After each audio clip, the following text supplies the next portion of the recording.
A lot of our peoples like to drink Hennessy. If we're going to drink Hennessy, we should buy shares in Hennessy. If Hennessy don't want to share, if Hennessy doesn't want to sell us shares in this company, then we ain't fucking with you no more. We're not buying Hennessy no more. We're going to boycott that. We're going to buy Douce. Now, the contract that we agree on is you got to give us a certain amount of jobs.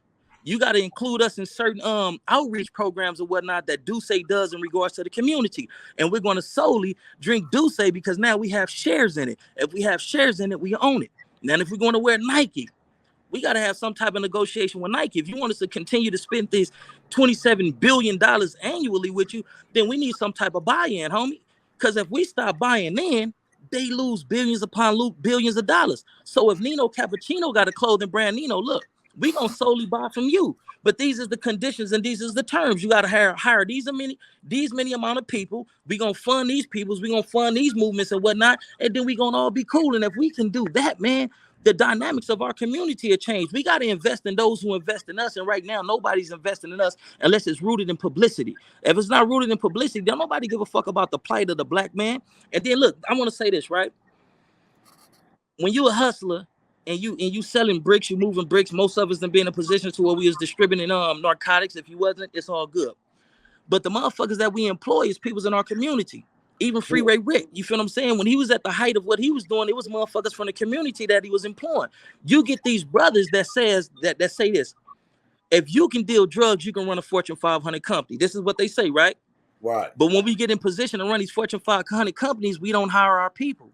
We only hire our peoples when it's detrimental to our community. But when we get our first $5 million deal, $20 million deal, $50 million deal, we don't hire our folks no more, man. And that's a disservice to us. You know, as a whole, man, we got to start putting our peoples into positions to where we can be self-sufficient and independent and creating our own economy. Everybody else does it but us. Right. You're definitely 100% on point. But the only thing about that is that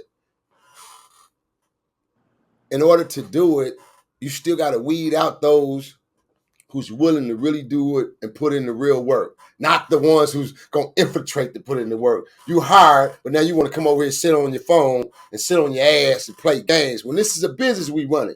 This ain't no homie, homegirl, homeboy shit. It's a business at the end of the day. I hired you because you my folks. And I hired you because I want to put you in position so that you can work. Now I need you to work, do the job, fulfill the job. You feel me? So look, man, I just jumping on another train right quick, man, because I want to ask you this question before it slips my mind, y'all.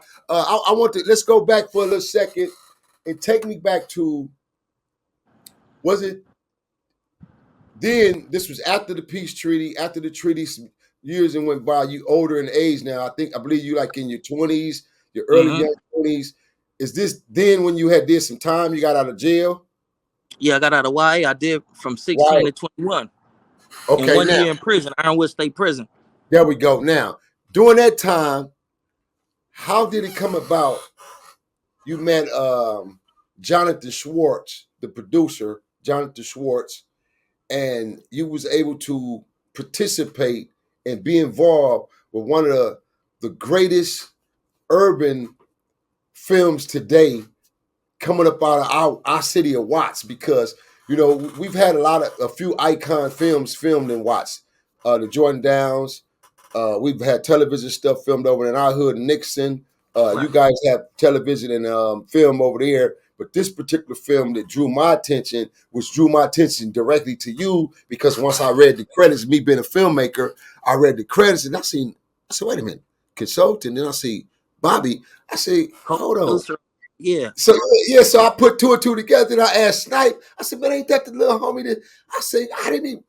So my question to you, and I want TV Land to be able to take this question of curiosity as well, of understanding, is how did that come about where they basically took the story of your life, right, kind of, and they flipped it in a sense. And they made this film called Imperial Dreams, man. And Imperial Dreams was about this kid who got out of jail, and he was trying to do everything in his power to do the right thing, not to do the wrong things no more. Right. So he had a son, and him and his son, he went so far And I felt this movie, bro. I felt it because I was the character. I felt the hell out of this movie, and I've watched it 2 or 3 times when it first came out because I was the character. I felt every bit of that character. It was like this dude was fighting against evil, good and evil. He was fighting against to do right and not wrong. So him and his baby slept in a fucking car in the parking lot in Imperial Courts. They was homeless. Bobby, take us in, man. Tell me how this came about, man. It came about, I was at a pivotal time in my life to where I was tired of dealing drugs, tired of being in shootouts and all this type of shit. So I'm saying, what does change look like? But in our community, change look like a nigga, stop selling weed to selling coke and changing this car to that car and changing females. That's what change is in the hood. You feel what I'm saying? So I say, well, a lot of intelligent people that I see went to college. So I was going to college. So I'm on my way to LA Trade Tech. I seen Pastor Stewart. I was rapping with him. He's like, "Nah, man, I don't think you should go to college, man. You should come to this trade school and let me teach you a trade." So it was supposed to be on demand, a for sure job after the completion of the course. But within halfway, they got the money, and then the course was gone. The training school was gone. You feel what I'm saying? Poverty pimping. Not it ain't on Pastor Stewart. I'm not belittling or demeaning him. So I seen him in the projects, and I was mad, bro, because I'm trying to change my life. I'm trying to do everything the right way now, and then I feel like he had misled me. So I pressed him. And when I pressed him like, man, they can go to blows. You feel what I'm saying? He's like, hold on, yeah. He's like, cause this is my life on the line. I just had my first change.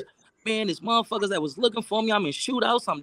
I'm doing everything that was counterproductive, man. So I knew that I was on a collision course with destruction. So this is my life that I'm talking about. You understand what I'm saying? I was supposed to be in construction, doing this and doing that. Then it just vanished. I feel played. Make a long story short, he's like, hold on, yeah. He's like, man, I got company over here, man. I got my boy over here. He's a film director. I say, what? Always wanted to be an actor. Always wanted to be a writer. So that was Yeah, like music to my ears. It was like a revelation. right, God, right. this is your moment. So I like, man, how you doing, man? I'm Bobbyyaya Jones, man. I'm a native from around here, man. Acting has always been a passion of mine. I want to be a writer. I wrote this. And he was like, all right, for sure. I'll put you in the background. I'm like, nah, background. So I did the skit from Minister Society. Nigga, you gonna let the niggas kill your cousin? You ain't gonna do nothing. I did that for him. He was like, oh, okay.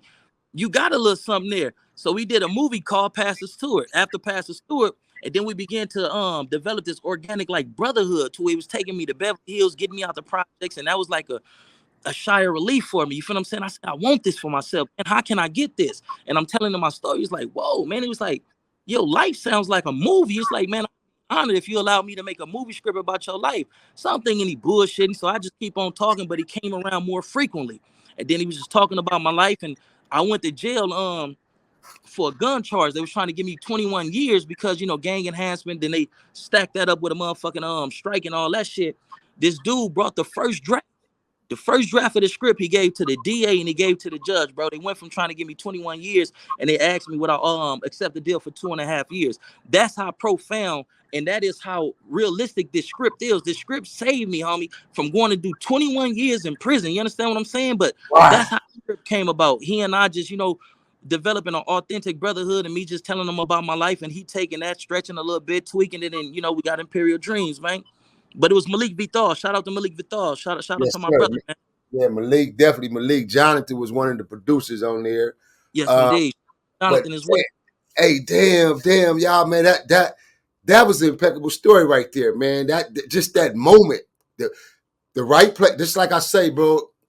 The one thing about the film world is this: you could be in this game, man, 20 years, 30 years, 15 years, and still not hit, right? Because it's all timing.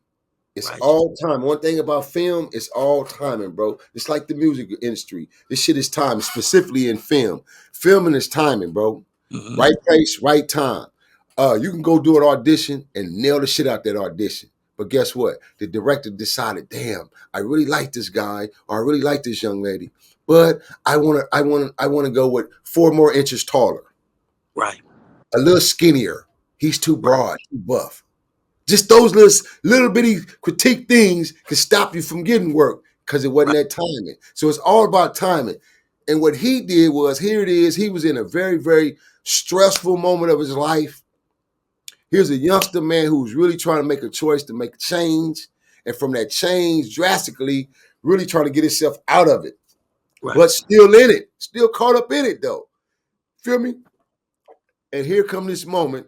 He go to press an individual, and in that time and moment of Presley, he fucked around and flipped the whole tone in seconds and went into character of business. Because at one moment you was pressing past like, hey man, that fool. And I know you was on your cuz tipping like Hell fool. yeah, most definitely. Yeah. You know what I'm saying? I And was so ready to now, I was ready to, you know what I mean? Yeah. yeah. And then all of a sudden when he say, but hold on, y'all, I got company here. This is my man's and he's a director. And you went, huh? Oh, well, how you doing, sir? You Yeah. know, Instantaneously. Yeah. Yeah. so that diversity of characteristics just popped right out. You feel me? Righteous. But Righteous. yeah, but no, man, that's amazing, man. To hear that story, man, how that came about. Because once I seen the movie and I seen the credits, and we were producing our film at the time, and I got introduced to Jonathan, and Jonathan came aboard, and he was working with us for a minute, and I talked to Jonathan about you. And when Jonathan told me, yeah, oh yeah, man, yeah, Bobby, oh, great guy, Yeah. man. So when Yeah. we talked, and I was like, what? I said all the time. And that's when I got it out director, hey, look, man, put the young homie Bobby, because we needed two more last of our interviews. And that's when we want to grab Bow Wow. And we needed one more from the PJs. Huh? Nah, I was already involved. I'm the one to introduce Drew to Jonathan.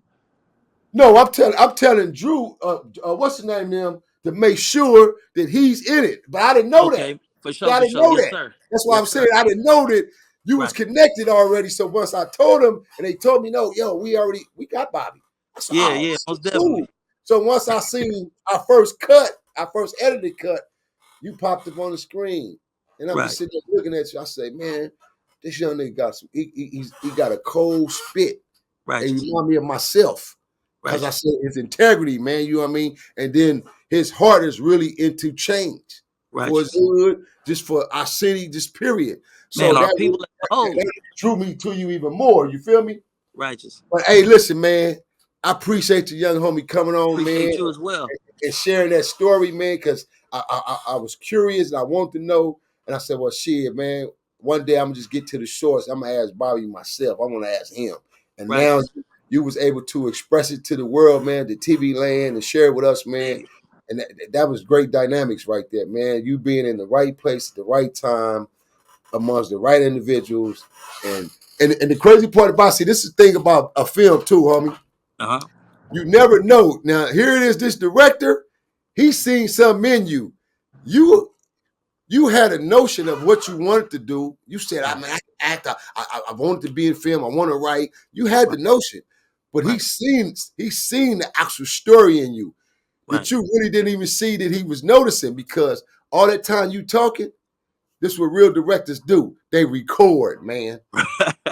They Most straight definitely. Yeah. record, man. Right. They record. That's why he was on you. So now y'all build this rapport, and all he was telling. So tell me some more. Tell me about some more about your life, Bobby. And tell Right. me all the time he recording, man, because Right. he was Right. putting that story together, man. Right. And look, Oh man, great shit, man. just to piggyback off what you said, like we all come from hardships, coming from destitute communities. Even if you don't come from impoverished communities, we come from hardships, and sometimes we undervalue ourselves, especially when you don't have a mother and a father to speak life into you, and your community don't really speak any positivity into you. You don't even see the worth within yourself.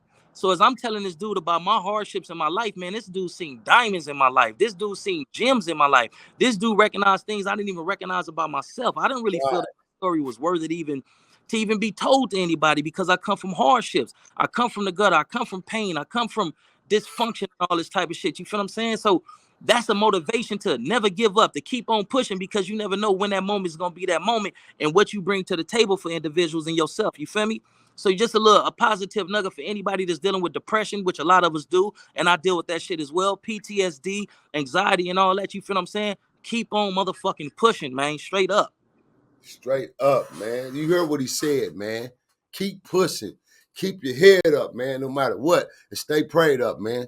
From a spiritual standpoint. Don't get caught up in the religions spiritually, bro. From a Right. spiritual standpoint, man. That way you have a clear understanding. Is anything you want to ask again, anything you want to pop off, man? You really quiet over there, What it do, No, man? but I was letting y'all two go at it. But I did have one question for Bobby, man. we all know that Watts is the heartbeat of the black community for the county of Los Angeles. Right.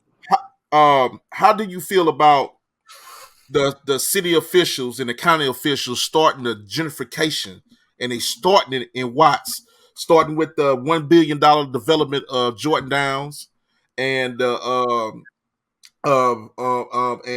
the new housing development that they putting up down the street from Nixon Gardens. Mm-hmm. Um, is this a good thing for the black community in Watts, or is this an undercover displacement of the black residents of Watts? It's not undercover. It's never been undercover. When they went in Oklahoma and did it, when they did it to Rosewood, when they did it to Allensville in Central California, it's never undercover. You feel what I'm saying? Is it a displacement? Most definitely.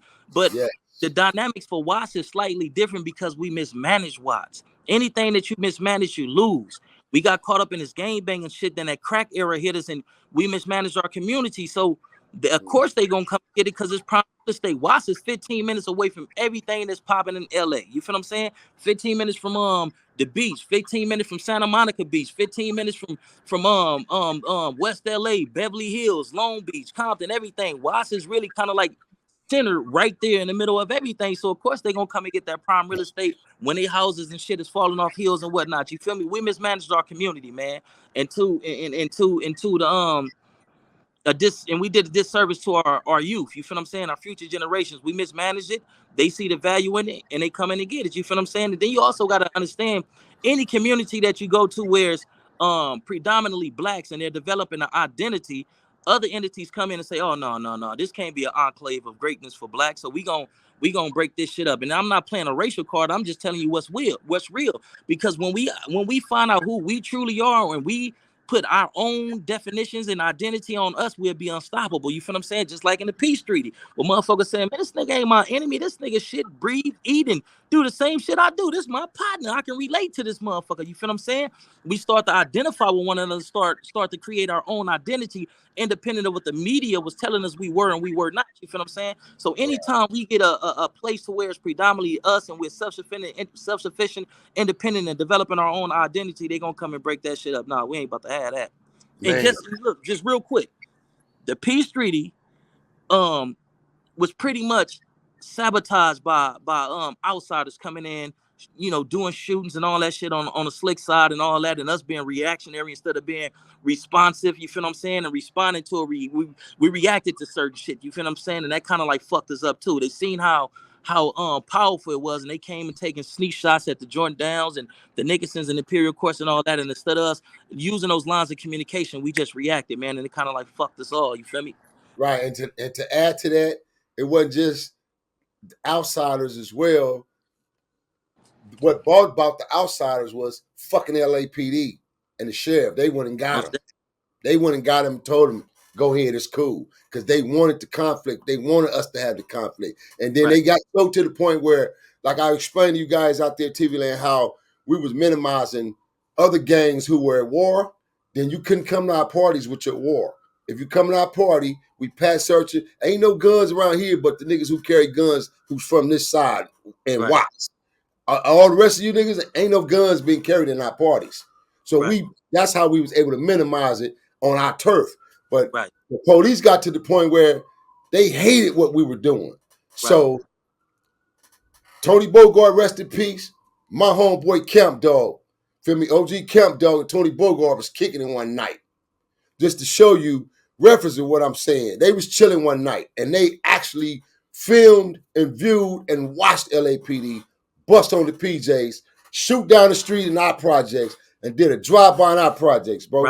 Same fucking night. Hey, and we was real quick. We were hot behind that shit. And the first thing, like yeah just said, not being in control of it and ascertaining it, the first thing out of anger, they say, hey, the PJs did it. Oh, what? Yeah, them niggas just bust on us down there. But immediately, individuals got together and say, nah, homie, the fucking LAPDs just bust on us. Now people's dig a little deep, right? Now, there's going to be some controversial shit because a lot of people isn't privy to this information. I probably shouldn't put it out, but I'm going to give you a gem. In the mid-90s, a Los Angeles police officer got his brains shot out and Imperial Course housing projects. They came through and did a drive-by. It was no media coverage. It was no investigation or none of that. It was just a cover-up. They came through, did some shootings. The motherfucker shot back, blew his brains out. But it was an LAPD officer. When they seen the body, it was like, oh man, this is officers on and so forth, right? So after that, they couldn't come like that no more. So they changed the dynamics. And it did. A lot of people may not agree with this, but when they changed the dynamics and they stopped sliding themselves, they start sending to start do undercover shootings and shit. The essays. Yeah. The essays was coming doing sneak shooting and all that type of shit too. Yeah, And I y'all remember, wanted you to say it. I wanted you to say it instead of me have to say it. I wanted you to but say it. truth, Yeah. it's the truth. You feel me? Yes. Because in the inception of the peace treaty, the police put out that false narrative that the blacks was coming together to go against the Hispanics. So the Right. essay, we all gonna come together and go against the blacks, but that's not what it was. That's not what it was. So Tony Bogart had, issued a statement and said, listen, man, if y'all keep talking about y'all gonna target blacks and do this and do that, we gonna come after y'all ass. You feel what I'm saying? And after that, you ain't hear no more. I mean, it was an increase in riots and whatnot in the county jails and all that, but that's a whole nother conversation. But it's multifaceted, man, how they try to, destroy us, man, and sabotage the Right. thing put together, man. We gotta stop falling for their subterfuge, man, for reals. That's right, man. And boy, them was gems you just dropped too right there, y'all. Because them was gems. Because that's exactly what they did, man. Right. And the cold part about it was that cover up. Why y'all didn't publicize that y'all went over there and killed one of y'all own in the drive-by? Oh, y'all didn't want to do that one, huh? Y'all didn't want them to know that one. Y'all gonna try to throw it on us. Some niggas killed him. Yeah. He was doing some illegal shit, trying to stir up the waters. You know what I'm saying? Stir up the waters to catch fish, and he got his brains blew out. But he was doing a drive-by. So that's why they didn't publicize and they swept that shit up under the carpet. You feel what I'm saying? Man. Hey, listen, man. You've been struck by lightning bolt, man. R.O.E 2023, man. Split DTV in conjunction with HTX Current News, man. Watch Satellite News, man. Y'all already know what it's doing, man. We getting in over here. It's your favorite YouTube twins, baby. We giving you that news you can use, Jack. Hey, man, we got young Bobbyyaya in the house with us, man. Imperial Dreams, man. If y'all haven't seen that movie, I'm going to recommend y'all go watch that movie, man. Go get that movie right now. Go rent it. Put it up on any one of your networks, man. It's called Imperial Dream. As a matter of fact, his story changed his life. And little did he know, his very story changed the star in that movie's life. What's the youngster's name? It's on the tip of my tongue. He played in Star Wars. He went on to play. John Boyega. There we go. He became a big star behind this movie. When he played, he had did 2 little B movies before Imperial Dreams. When they cast him for Imperial Dreams as the lead, man, he played the shit out of that role, bro. I mean, he took that role and he lived in it. Ain't never been in a PJs ever in his life. Ain't never been a Crip in his life. Nah, he have. Was he? Yeah. Oh, I had him in the projects with me, introducing all the yeah, homies. No, I'm talking about before then, yeah. Oh, I'm talking okay. about before you did. I'm talking about just in general. Okay. For him to body that character like this. So now that explains why he bodied the character. You spent time with him. Yeah. Okay, then that even explains even more why he bodied it. Because as a method actor, right? That's what we do. We usually, if you're gonna play a particular role, like if you want to be a bum, then you go downtown to Skid Row and you hang around bums and you do bum shit. You really adapt that character. Picking in trash out of trash cans, you make your teeth become decayed, which that's all through makeup, but that's how you adapt that character. He played the shit out of that character, bro. I just wanted to give him thumbs up. And from that movie, Imperial Dreams, it went on and booked him for Star Wars and other big projects, man. And that's all it takes. See, one thing about film, that's what it takes, man. That big wasn't rolled over, man. I didn't play myself out of 4 of them. So imagine, I didn't, my attitude, my temperament, me fighting and keeping my boot in these niggas back in Hollywood, I played myself out of 4 major icon films, bro. 4 that I was co-starring in, man. So it happens. And it can damage you to a degree where a lot of niggas give up. Niggas would have gave up. Right. But I'm still in the grind, bro. I'm still in the loop. Hey, man, listen, man.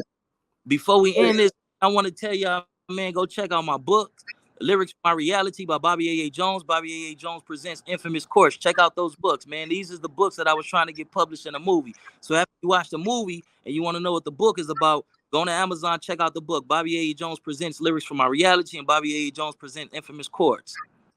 Where can they look you up at, Yay? Bobbyyaya Jones, everything. Perspicacious Philosophical Yay is on Facebook, but that's a lot for y'all to take in. So just check me out, Bobbyyaya Jones. Yes, indeed, man. Hey, boy, you say I'm gonna take advantage of my time over here with R.O.E, huh? That nigga say philosopher. Yes, indeed, man. Hey, listen, hey, look, man, and then just to add TV Land, hey, me and my younger, we've been collaborating for the past 2 years, back and forth on the phone, Right. and finally, a couple of nights ago, I was able to get a hold to a fine tune of a script is in development that he's writing that I'm now jumping in and collaborating with him on, and we're about to write together and bring that Mighty W to a whole different level on a TV series perspective, man. Ain't So y'all knowing, get, man. y'all Knowing. get What? ready, man. Y'all get ready. We finna hit y'all with a Watts TV series, man. We finna knock upside y'all head, bringing our shit together, man.